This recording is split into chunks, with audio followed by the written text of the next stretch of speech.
sama lu. Ada guys, ini lagi ngetes mic sama si Onta nih. Ini kita lagi Saramonic. Keren nih. Si Onta itu susah katanya mau bikin video.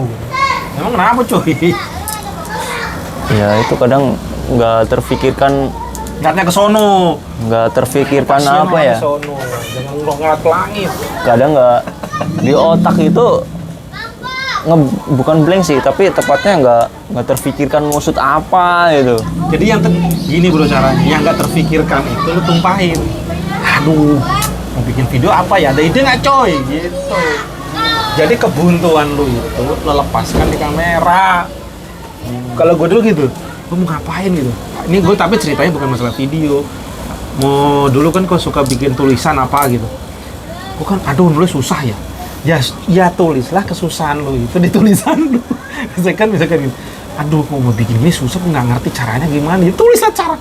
Iya, gue ini mau bikin begini bingung caranya nggak tahu. Tolong dong kasih tahu. Itu kok gitu loh. Jadi yang kebuntuan di kepala itu lepasin. Pernah lu gitu gak? Belum pernah sampai yang lepasin sih. Ya coba aja iseng. Cobain nih misalkan.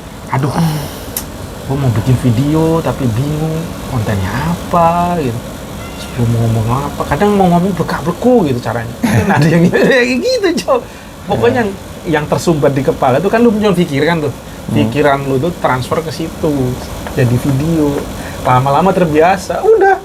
Lu lagi bego gitu. Aduh, gue bego banget hari ini kagak mau bikin video, nggak tahu mau ngapain, bikin video apa gitu. Sebenarnya gue pengen banget bikin video, cuman nggak tahu yang viewernya banyak, yang menarik orang. Gue pengen banget cuma bikin video. Nah, ini bikin apa sekarang? Video. Nah, boleh kan? Idenya cerdas gak? Yes. Kebodohan kita aja jadi video cowok. Dan itu biasanya malah justru menarik orang yang nonton karena kita seakan-akan jujur apa adanya menyampaikan yang ada dalam benak kita gitu. Cuman yang agak berat itu apa? Kalau moodnya nggak ada, Ya. wah itu mau otaknya encer kayak apa kalau lagi nggak mood, wah nggak keluar itu. Makanya salah satu cara mood saya apa ngapain? Mood booster bahasanya itu. Ngapain? Apa? Nonton drakor. Gue sukanya nonton anime. Mungkin cuma satu bapak-bapak di Indonesia yang kerja nonton drakor. Semenjak nikah nih, gue sama sinetron sama drakor udah. Kalau sinetron enggak gue. Bukan sinetron sih, film Indonesia lah. Ya kalau drakor itu Film awal Indonesia mulanya gue juga benci cuy. Terus gue itu diceritain temen di kampung tuh, temen SMP, cewek tuh cerita, ngapain nonton drakor, nonton lah. Gak mau, Korea oplas mulu. Gue paling benci juga si bunda, nonton drakor gue. Lu ajak ngomong udah nggak nyambung, ngapain lagi nonton drakor, gitu jangan nonton gitu. Sebenarnya paling males nonton drakor bagi saya tuh baca subtitlenya dulu bro. Itu paling bikin pusing itu kadang, bikin baca Jadi subtitle. Korea itu kenapa gue suka? Jadi zaman dulu gue tuh kan orangnya nggak punya temen bro, jadi gaul nggak punya temen. Pokoknya orangnya kalau mungkin ceritanya Vicky Naki dulu pernah cerita nggak? Vicky Naki itu orang introvert yang ngomongnya susah gitu. Sekarang Nah itu udah, gue tuh kayak gitu, jadi takut sama orang ngomong. Gue pengen banget punya teman banyak, pengen banget punya ngobrol sama siapapun, negor orang, tapi nggak berani gitu. tapi sekarang dia kayak udah pro banget soal bicara ya. Cuman kalau pas lu Dengerin ceramahnya kok enak banget terus gitu. kalau dia cerita gitu, lu denger cerita zaman dulunya, gue tuh introvert, nggak berani gitu. Bisa berubah, bisa karena biasa. Kalau bahasanya wong deso, bahasa gue itu ya praktek unlimited. Jam tayang ya? Ya, jam terbang. Jam terbang. Ya mungkin jam tayang kalau Jam kalau kita ngomong di YouTube ya jam tayang. Tapi sebenarnya itu. Jadi gue sendiri sampai detik sekarang kadang wow, ngomong ya bodoh amat. Nah, ilmu bodoh amat ini yang susah untuk dipergunakan. Nah, kayak itu sebenarnya kan lu tuh punya sense of bikin alur itu bagus, bahkan nggak punya sense bikin alur gitu. Emang ya sih? Iya, lu kalau bikin cerita tuh ada alurnya. Kalau gue malah kagak, kayak jelas aja gitu. Asal lu tahu aja kemarin pas yang bikin di kampung tuh yang mie ayam tuh. Gue bangun pagi itu tag berulang-ulang gitu sebenarnya tuh. Lah iya maksudnya minimal tuh sebenarnya. Wah ini kok susah banget gitu ya. Lu punya sense. Kalau gue nggak, gue bukan tipe orang seperti itu. Gue tipe apa adanya aja, shoot gitu aja udah. Kalau bagi gue kalau bisa digituin bagus, kayak drakor itu salah satunya bikin keren memang di alur ceritanya dasar. Karena gue dulu akhirnya Gue kan gue kembali cerita tadi tuh, gue dulu kan susah ngomong, nggak punya temen gitu, akhirnya larinya kemana? Baca. Salah satu bacaan pertama yang ada di kampung yang gue temukan dulu adalah Wiro Sableng. Itu sampai terbayang gue jadi seorang Wiro Sableng yang pendekar gitu. Apalagi kalau ada XX-nya, wow gitu. Jangan-jangan sini tulisin 212 lu. Enggak, pokoknya kebayangnya, pokoknya itu bener-bener kebayang. Makanya salah satu cita-cita gue dulu adalah pengen jadi pesilat. Iya. Jago silat gitu. Nah, pada saat gue di Jakarta, gue sekolah SMA tuh. Salah satu ekstrakurikulernya ada silat. Masuk gue bro. Dalam hati bergumur, gue pakai jadi jagoan silat kayak di Sandiwara Radio Brahma Kumbara plus sama Wiro Sableng, taekwondo ikut. Tinggi banget imajinasi lu. Iya, jadi bener-bener yang membuat imajinasi gila tuh muncul gitu. Sampai segitunya ya. Jadi Wiro Sableng dan pendekar apa tadi Brahma Kumbara gitu. Itu yang Kuno banget. ya kuno, tapi emang yang ada itu bro, mau baca buku aja nggak ada, gue nggak punya gitu. Jodoh itu udah yang paling sedih tuh gini cuy, Wiro Sableng kan berseri-seri tuh. Iya. Bapak Pak Le gue tuh nggak tahu dari mana dia bawa gitu. Pas udah lagi seru-serunya bro, serinya nggak ada, wah gitu. Penasaran. Aduh, tuh bener-bener sedih banget kayaknya. Penasaran gimana, nggak ada ya. Nih. Nah berseri-seri, dan seakan-akan sebenarnya gue Jakarta tuh tetap gue masih gak takut, tapi berpindah bacanya gue novel. Dan entah kenapa novel-novel yang gue baca mayoritas masuk bioskop bro, dijadikan film. Artinya novel tuh bagus, contohnya ayat-ayat bercinta, Ayat cinta. ketika cinta bertasbih, terus Emang itu novel lama ya itu? ya tahun berapa, tahun 2000 berapaan gitu kayaknya. Lu filmnya aja nggak nonton kan? Nah kalau lu udah terus Laskar Pelangi, itu termasuk novel dan gue entah kenapa Merinding lucu. iya Merinding gue lucu. ceritain aja ini. Jadi entah ini alur kehidupan apa yang gue baca novelnya mayoritas difilmkan. Yang terakhir gue baca sampai sekarang belum beres itu karyanya si, aduh berat tuh siapa ya, yang ini Bumi Manusia. Gue dulu terinspirasi nama Bumi itu dari baca novel itu. Nama novelnya Bumi Manusia, yang bikin filmnya Hanung Bramantyo, tapi aku nggak sempet nonton tuh. Itu novelnya tuh tentang perjuangan zaman dulu, peperangan, jadi kisah romantika percintaan antara nonik-nonik Belanda dan Waduh. nah gue jadi kenal nonik-nonik Belanda itu dari filmnya. Itu juga kayaknya Laskar Pelangi apa satu lagi ya, Negeri Lima Menara juga jadi film bro. Itu novelnya ada tuh gue. Negeri Lima Menara nggak tahu juga loh. Gue kalau bicara novel gue nggak suka baca bro. Kalau gue paling suka karena itu pelampiasan, dan gue tapi sayangnya gue tuh nggak bisa seni. Untuk seni musik segala macam gue pengen, tapi kembali lagi nggak ada jalur yang ngajarin. Makanya sempat gue kesinggungan dengan temen yang di BINUS yang jago biola. Akhirnya gue beli biola sampai gue manggil si Mr. Bayu. Mr. Bayu ngajarin, sampai sekarang nggak bisa. Aduh, biola nganggur namanya 2. Tapi ngomong-ngomong biola, akhirnya gue suka musik klasik.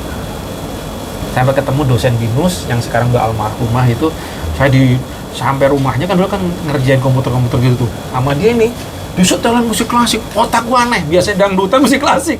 Aduh ini musik apa? Jadi yang biasanya dangdut, iya gitu kan. Bukan apa musik Mozart? klasik kali, Mozart kali ya. Musik kan klasik gitu. Ya buat otak. Tapi bagi lu pecinta yang biasanya lu dicekokin dangdut, tiba-tiba begitu disetelin kenceng tiap ke situ, aneh di sini tuh. Ini musik apa? Tapi enggak sih bro, gue paling kalau mau tidur gitu. Ini gue siang-siang, Cok. Lu ke rumah, ibaratnya kan lu kalau ke rumah orang setelahnya dangdut gitu kan. Ini klasik, Cok. Kenceng banget. Jadi dikasih speaker Kalau setelan. kayak home theater sih enak itu ya. Suaranya tuh dari mana aja tuh ada masuk. Ya nggak gitu. Enak tuh kalau home Ya, theater aku itu. dangdut biasanya. Dengar itu ya aneh. Tapi kenal lama ngobrol sama dia, jelasin kenapa sih musik klasik. Nih Maca ceritain. Satu punya cucu dulu. Saya sekolahnya, bocah ini aktif banget. Suatu saat di sekolahnya tuh, zaman dulu ada namanya Bu Kasur, tahu nggak Bu Kasur? Itu psikolog number 1 lah di Indonesia. Anaknya di sekolah di situ, cucunya ini. Bukannya pinter, malah jadi anaknya jadi pendiam. Kok bisa? Gitu dia penasaran, aduh kenapa dicari. Pokoknya anaknya jadi pendiam, jadi nggak mau ngomong. Jadi dirunut-runut ceritanya itu bahwa anaknya itu disuruh-suruh apa-apa lah, intinya takut di sekolah itu gitu. Mau ditakut-takutin apa nggak sesuai dengan Nggak tepat lah ya. nggak tepat lah cara ngajarnya gitu. Jadi Akhirnya dia ditelusurin, bocahnya pas di sekolah kok diem aja gitu. Ini akhirnya anak itu dia ajak lah ke Yasporbi, sekolahnya si Kalista yang di situ ada guru yang pas itu, jadi anaknya tuh kayak dimanusiakan bro. Kalau di sono kan disuruh-suruh doang, waktu di tempat buka kasur katanya, pas di situ masih ayo dede ini bantuin dong kayak gitu. Anak itu semangat, akhirnya mas saya pindah ke situ. Anaknya mas setelah itu saya tambah dengan Mozart, dia lulus kedokteran UI cum laude mas. Wah yang bener bu. Iya, saya cuma modalnya ini musik klasik sama tadi ketemu guru yang tepat tadi. Sekarang udah lulus di UI cum laude. Wah gue bilang, akhirnya gue semangat, gue cari. Ada bu, saya mau pinjaman dulu, belum ada download bro. Dia beli CD-nya asli di Jerman cuy. Jalan-jalan ke Jerman beli CD aslinya, nggak ngopi-ngopi aja. Kalista gue setelin, zaman kecil selalu klasik zaman bayi. Bundanya nggak seneng bodo sama Berarti benar-benar mempengaruhi alam bawah sadar ya? Jadi kalau ini bukan masalah klasik enggaknya, kalau yang gue paham ya. Jadi otak kita itu bisa berpikir jernih pada saat apa namanya, gelombangnya apa gitu, alfa apa beta. Nah itu coba terusin lagi, lu kan suka musik tuh.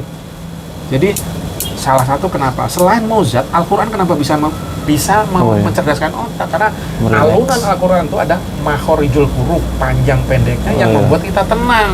Di situ ternyata merinding lagi. Itu gampang tersentuh orangnya tuh. Ini hikmah kehidupan bro. Jadi Kalista itu biar begitu. Sekarang apa kalau belajar? Dia belajar sendiri, aku nggak pernah ngajarin. Sambil ngajarin musik-musik ya sejenis itu bro. Apa gitu. Berarti tertanam sampai sekarang. Padahal sekarang udah bombardir dengan musik dan anime segala macam. Dia belajar nih di dalam musik klasik kayak gitu. Jadi apa? Dia fokusnya kena. Ini kenapa orang kok cerdas di situ. Jadi dia memang lagi fokus masuk, belajar masuk. Sedangkan bagi yang nontonnya udah jedak-jeduk boro-boro masuk. Iya, kelihatannya happy tapi nggak bisa masuk knowledge ilmu itu. Mungkin masuk tapi nggak sebagus yang memang diarahkan, kondisinya nyaman, tenang di situ. Kalau yang gue pelajari kalau Bumi nggak begitu kenal dulu. Tapi Bumi ternyata pas gue tes apa IQ, dia masuknya lebih parah, cerdas bro, bocahnya. Gue kaget deh, kok si Bumi bisa masuk sekolah sama sih otaknya cerdas. Rasa gitu. ingin tahunya tinggi dia. Iya, tapi ya memang bocah begitu, beda. Harus ekstra sabar. Ekstra kulikuler bro. Ya walau alam lah, tapi indikasi-indikasi gitu, makanya anak lu kalau bisa biar ini coba di musik-musik kayak gitu dikenali. Tujuannya apa? Memang itu udah yang membuktikan, tapi bukan berarti si musik itu yang membuat orang cerdas ya, tapi situasi dengan adanya musik itu dia bisa menerima pelajaran lebih baik, lebih cepat nyantol. Apalagi anak lo sekarang masuk golden age. Tahu golden age nggak? Pembentukan otak emas itu di usia sampai 5 tahun kalau nggak salah. Itu dibentuk bener dasarnya ibaratnya gitu. Kalau di situnya nggak kuat, jangan malah diajarin cuman jalan-jalan doang, jajan mulu, tapi ini justru mereka tuh ada momen-momen tertentu di usia-usia gitu ada yang nyantol bu. Kan coba lu zaman kecil ada yang inget kan? Wah gue dulu zaman kecil gue ada satu titik apa gitu yang gue inget banget. Gue inget negatif bro. Lah itu ngambeknya gue inget mulu sama sekarang. Kayak gitu tuh kan coba yang ketanamin ke anak lu apa, karena itu memorable yang bisa membangunnya. Kalau bahasa apa itu the sleeping giant. Tahu nggak sleeping giant apa? Tahu nggak? Potensi yang besar pada diri kita. Di setiap diri manusia itu ada potensi yang dahsyat, yang maha dahsyat, yang bisa dibangunkan kapan saja. Cuman orang kadang-kadang nggak bisa membangunkan ini. Gitu. Dia dalam diri lu juga ada. Lu suka musik, sebenarnya suka jualan. Cuman kadang-kadang lu kan melehoy itu. Yang perlu dibangunin, perlu diinjek-injek. Rasa ininya belum menggebu-gebu ibaratnya. Nah, iya terus gali potensi diri itu terus. Dan gitu. Itu munculnya kapan aja nggak tahu. Kadang udah tua, kadang masih muda gitu. Nah kenapa orang-orang tuh masih muda udah bisa maju, udah cepet ya karena udah ada yang nyentuh gitu. Jangan sampai udah tua menyesali, ada ibu muda lagi gitu. Ya kita kalau kayak gue udah segini ya gimana lagi, nikmatin aja. Makanya kayak bikin YouTube juga ada yang nonton ya nggak nyerah gitu, hajar terus. Kenapa nggak live aja bro? Kenapa nggak live aja tadi? Gue nggak tahu, nggak pernah live bro. Jadi gitu ya, mungkin next bisa live. Nah itu jadi bro, lihat udah berapa lama bro? 14, 15. Gampang bikin video bro? Gampang sih, ada aja topiknya ya. Iya, berarti kalau nggak bisa sendiri ya udah ngajak siapa kan? Yang tadi apa? Yang tadi bikin Jande apa? Ditunggu Oh, iya. jandane, ditunggu Ntar randane. Ntar malam dia tiap malam itu ngajak itu mulu. Ditunggu randane, udah sambil di record konten bro. Dia sukanya nggak pakai baju. Ya ngebiarin aja kan, lihat lengkar dulu. Kalau di YouTube masih oke, cuma kan kalau minum alkohol nggak tahu boleh apa enggak. Cuma ngerokok aja sih itu, dia gemar rokok. Itu nggak apa, tapi kalau di Facebook iklan baru. Ya kalau bisa dengan hal yang baik bagus lah. Cuma kayak gitu nggak ngerangga dulu, kalau seru-seruan juga bisa jadi konten, malah viewer bisa tinggi tuh musik kan terus. Kita happy Tapi dapat kena ngerangga monetize nih ya. Copyright. Kan, copyright itu nanti kan lu tuh nggak usah mikir copyright kalau sekarang. lah, bukannya persyaratan. Persyaratan nanti itu kalau nggak cuma di misalkan biar dapat duit baru, tapi saat ini kan lu belum mikirin itu, yang perlu subscriber aja naik. Misalkan nih kita belum monetis nih, kita bikin konten tapi ada copyrightnya nih, Biarin aja. dia nggak ngaruh sama monetisasi. Enggak. Yang ngaruh Kirain itu nanti kena SP apa-apa. udah lu monet, terus nanti nggak bisa ditaruhin dolar. Oh gitu doang. Nah, Nggak ada ya mungkin duitnya. kalau video-video tertentu ada yang dilarang. Nah, ya lu baca lagi lah apa itu. Video apa kayak pembunuhan darah-darah itu nggak boleh tuh. Darah yang nggak Lu boleh. potong sapi kan kurban lu. Harusnya Kena di tuh. blur lu di blur. Gua kan gue namanya cuek gue share rekam-rekam. Ya intinya apa? Ya proses begini udah belajar, salah itu wajar. Jadi nggak usah takut, nggak usah malu lu bikin. Dan yang berat lu tahu sendiri kan apa? Konsisten. Apapun itu ternyata berlaku. Lu baru dagang, mau jualan, Iya mau sih. belajar, bikin video, ternyata Iya sih. kuncinya satu bro, mau sukses. Bukan cuma kerja keras, bukan apa, konsisten. Pantas kalau Nabi mengajarkan apa? Beramalah walaupun sedikit tapi terus menerus istiqomah. Sebenarnya itu pelajarannya. Terapkan itu dimanapun kita. Ini coba renungin itu lah. Gue dulu bisa komputer bukan karena gue sekolah IT, bukan karena gue ngerti komputer, cuma diulang-ulang tiap hari ya ngelotok tuh. Tadinya nggak ngerti apa, susah ngapal juga susah. Yang tiap hari tiap menit ketemunya itu Nah, kayak mulu. kayak bapak lu tuh jualan congpang, merem juga udah apal dia. Ya nggak merem juga kan. Ini udah sekolah, dia udah punya feeling. Oh kalau ini pedas, ini enggak, itu udah catrot aja. Cuma kelihatan itu ngawur nih orang gitu kan. Tapi kan kena. Benar. Nah itu apa yang namanya? Itu yang dinamakan jam terbang. Yes. Iya kan. Jadi kayak bikin video suatu saat nanti kalau kita konsisten 10 video per hari, setahun mastah bro. Lu udah pakai jadi sutradara, udah pakai wow. Amin ya Allah. Nah, tapi bisa nggak konsisten 10 sekali satu aja? Pupuk lah dan tulis 100 juta subscriber. Sampai itu nanti, tapi itu destinasinya jelas, mimpi itu harus dijelaskan. Das. Oke bro, ini cerita-cerita goblok kita sore ini, cerita bodoh. Pokoknya Ntar lah, sekarang itu nanggung 20 menit Oh lah. gitu nanggung. Oke gas. Tanpa edit ya, langsung upload. Keren ya. Tiap hari begini aja udah konten bro. Kita ngobrol konten edit. Iya. Nah sekarang nanti silakan lanjut. Apaan? Jangan cengol lah. Gila kok udah perasaan gue dari tadi ngoceng. Ini ceritanya podcast. Gue bingung mau Jadi, konten apaan. Si Onta katanya kalau bikin video bingung mau bikin video apa. Ya udah lu ceritain aja kayak gini ngobrol. Ini udah 18 menit nih. 10 konten, 1-2 aja Kan 8 bingung. menit, coba 8 menit. Ketemu siapa yang kontenin. Lu jangan, yang paling keren itu jangan seakan-akan lu bikin video bro. Ah ini guys, ini gue lagi, nggak usah deh. Kalau bisa Langsung lagi aja. lebih natural. Iya Aduh, katanya gue kayak lagi gitu. makan, lagi apa nih, Repot pedes amat, banget gitu. nih. Ada yang mau mangan nggak? Ini mangan karo aku gitu. Pura-pura bos, kurang mau makan jenggol diinjek-injek kan. Wah rasanya jos, tenang nih ngono. Gak percaya, gini mangan bareng mangan gue enak ya cowok gitu. Soalnya kita merangkul Nah aja. seakan-akan kita ngobrol sama Jangan. top view gitu. Kalau Lupa bisa aja. selalu begitu keren. Aku sendiri juga kadang lupa. Gue aja nggak nyaman kayak gitu sebenarnya. Nggak nyaman tapi Iya. dipaksa. Dan ketidaknyamanan itulah yang akan nanti jadi nilai jual lu, Cok. Kalau lu bisa membolak-balikkan, bisa apa ya? Ya intinya itulah kayak gitu. Dan itu semua bisa ala biasa. Dulu saya kenapa termotivasi bikin ini HP yang bagus. Wah, aku dijelek-jelekin sama si Ontak baju kuning. Nonton Siapa? munyeng. Setan. Udah nge-record gue jauh-jauh gitu kan. Tapi ya bener pas gue tonton, wah emang goyang-goyang nah. Apalagi Tapi- tambah naik motor kan. Iya naik Nggak jelas motor, banget yang rasanya. suaranya bunyi gitu. Angin. Tapi ternyata dari kata-kata itu lahirlah apa? HP-nya bro. S23 Ultra S23 Ultra berapa bro harganya bro? 20. 1 juta. Dari kata-kata penghinaan jadikan motivasi bro. Walaupun teman kita maksudnya bercanda, tapi kalau memang kita menyentuh hati, oh sialan, harus berubah. Nah gitu bro, kalau dihina orang jadikan motivasi untuk bertumbuh. Gak usah dibalas kalau mampu. Itu keren, sekeren-kerennya marah adalah keren ya gitu, dibalas dengan hal yang jadikan motivasi. Lu dihina siapa gitu kan, Oki Setiana Dewi ya. Jadikan motivasi ya. Jadi ya, gue sekarang punya utang, gue jabanin. Sekarang utang gue 100 juta gitu kan, 1 M.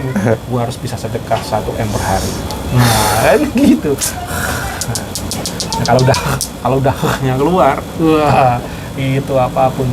Apa nih? Rawir rantas malang merdeka. Dari tadi gue dulu yang ngoceh lu, Cok.